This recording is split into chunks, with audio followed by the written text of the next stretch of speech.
you really know your ICP? Do you even know what ICP stands for? What's going on, everyone? It's Mateo, your host of the Sales Dev Squad podcast. And in this video, I want to help you break down to really understand how you can hone in on your ICP or your ideal customer profile. To give an overview for anyone who doesn't know what ICP means, it's pretty much an industry term within business, SaaS sales, of what is your ideal customer profile, persona, right? What is an ideal person to buy or utilize your product and service, and really understanding this individual and their needs and their wants and their desires and how they speak. Because it is my belief that the more you understand your ICP and really understand who is an ideal person that can buy your product, is going to help you out so much, because you're not spending time with people who aren't a good fit for your product and service, right? And obviously this idea of opportunity cost is important, because time is money. And so let's hop into it here. We have 5 tips for honing in on your customer profile. So the first step here is to really understand who wants what. A buyer persona is pretty much like a fictional character. And if you check out one of the recent Sales Dev Squad podcast episodes featuring Naomi Beatty of Save the Cat, she talks about this idea and principle, this screenwriting principle, that in every movie or TV show that you have watched, and that if it was good, that it had this principle of save the cat. And save the cat basically means at some point during the story, the hero or the protagonist is worth rooting for. And what I mean by that is it really humanizes the character and really frames the character as someone that the viewer wants to, keep rooting for. And in the podcast episode, she talks about, to really understand the characters that she writes, she really needs to understand their needs. And she mentions like who wants what. And so I challenge you to think about your prospect or your ICP in this setting. Who wants what? Who is your main character? Who is that end purchaser or buyer of your product or service? Is it a HVAC shop owner? Is it a principal or superintendent? Is it an SDR or VP of sales? I'm not sure. Who is your main character? I feel like that's a really good place to start. Next up is, what does this character hope to achieve, right? What is the goal of this character? Is it to make money? Is it to serve other people? What is their job and duty, and what is their desired outcome?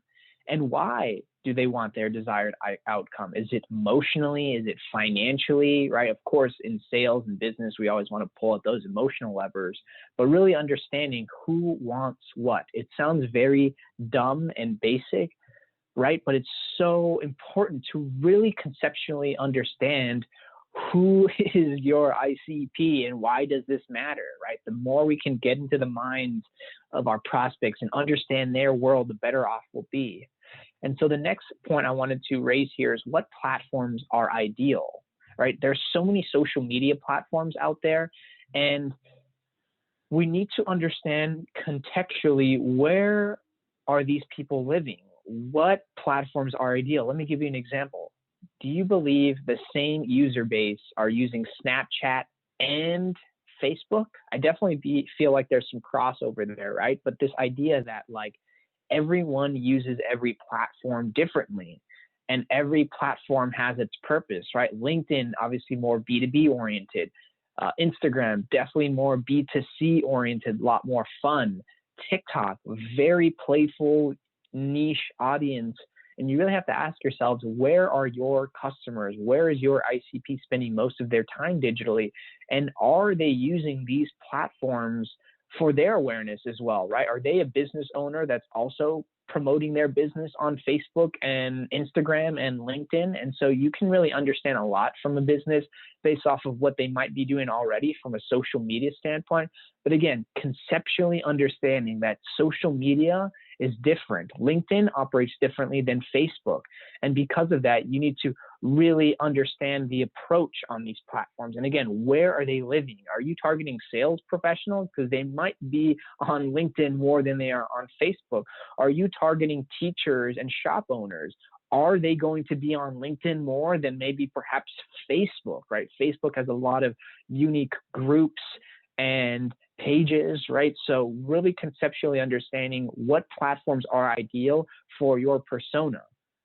And so the next point here is really understanding what keeps them up at night. What are their stressors, right?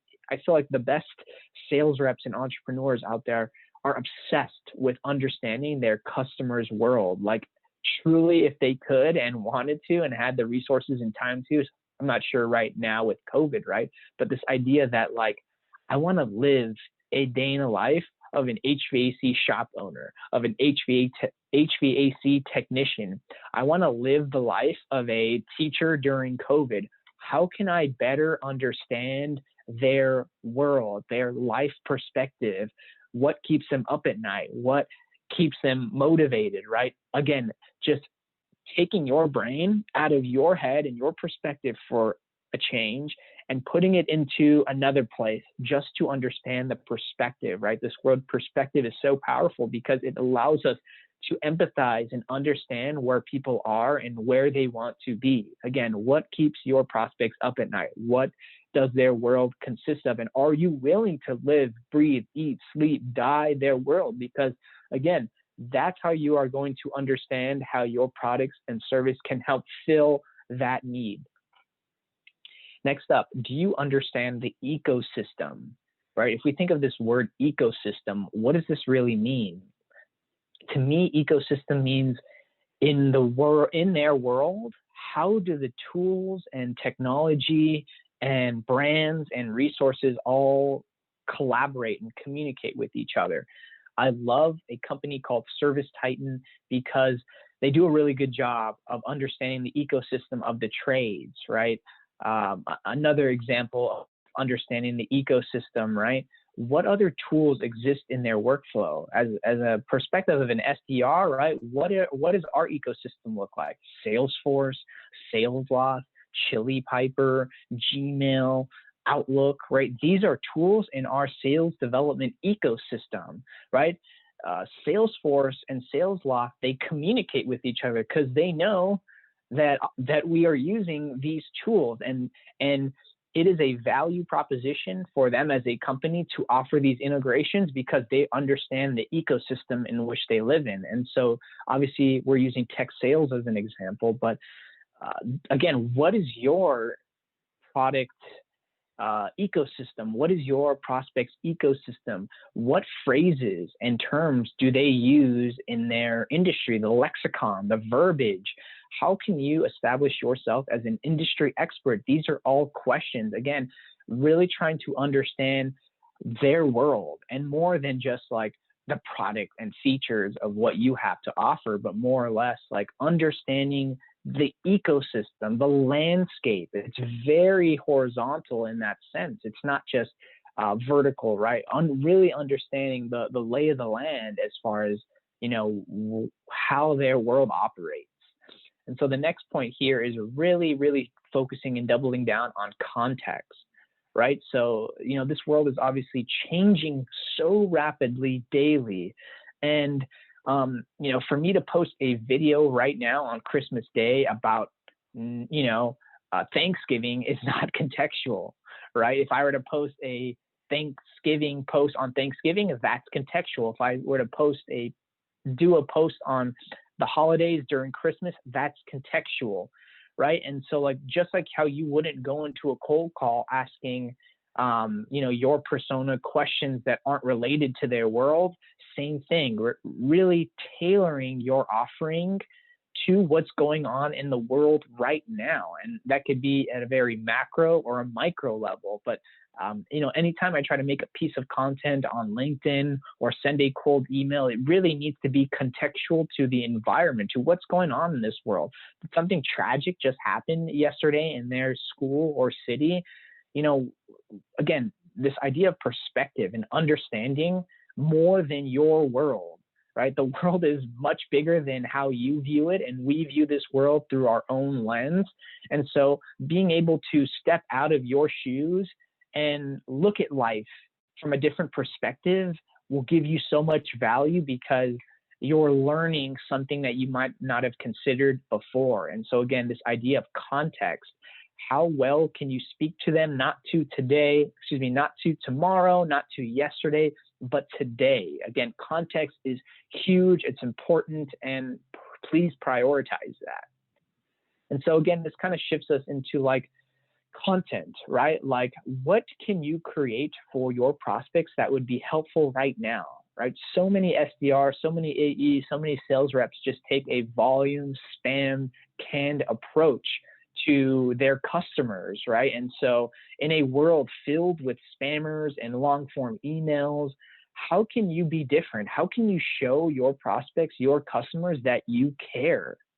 How can you make a fun piece of content, video, written, picture, and send it to them? And through that first 5 to 10 seconds of opening that email, that piece of content, it just shows your credibility and that you understand their world. And so this is tremendously important. Obviously, this takes a little bit of creativity and context to create this, right? But let me give you an example. I'm an SDR at Booknook right now, and I try to make videos for teachers. I try to teach teachers how to do basic stuff on Google Suite, on Google Drive, because I know that's valuable for teachers right now. I know that teachers are struggling right now during distance learning, and I know that if I were to send this video to a principal today, that they could send it to their teachers that could watch the video, that could learn something and apply those skills right now. I think a lot of people get lost in the sauce of giving to give, right? But like, how contextual can you make it? How creative can you make it? And obviously the creativity is the variable of success. I don't know what would be creative in your industry, but you have that knowledge and insight to understand something that would be fun but valuable. And again, at the end of the day, it's all about awareness. How can you establish yourself as someone different? Because I'll tell you what, most people are doing the same thing. They're sending canned emails, long form emails to as many people as they can, because sales is a numbers game, and that's how success is determined. But I'm here to challenge your status quo. I'm here to challenge your way of thinking, to show you that creativity is valuable, and creativity always wins. Creativity will always help you stand out. So I'm really passionate about that, guys. I think creativity is undervalued. And if you can scale this and really understand the creativity in the lexicon and mix it all together, you have a huge opportunity to do some exciting things, not only for you as an individual contributor, but being able to teach this to other people in your sales organizations is also extremely valuable. I have a nice little quote here from Katja Prezet here, and she says, to understand how consumers really think and feel, it is vital to go beyond words. I believe that I had a marketing mindset. I am all about doing research and tailoring and doing things as efficient as possible, as opposed to maybe taking a spray and pray approach. Is that wrong? Am I doing it bad? I don't think there is a right or wrong way to do things, but I really just want to challenge people here to think like a marketer, to do research in advance, to think creatively, and most importantly, understand their customer's world. Because when sales reps say that they know their ICP, do they really understand their ICP? How well can you speak to their world?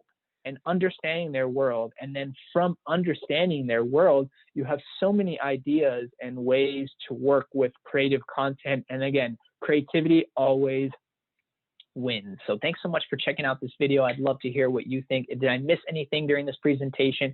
Would love to just hear your thoughts down below. And again, I thank you so much for checking out this video. Happy holidays, everyone, and I'll catch you in 2021.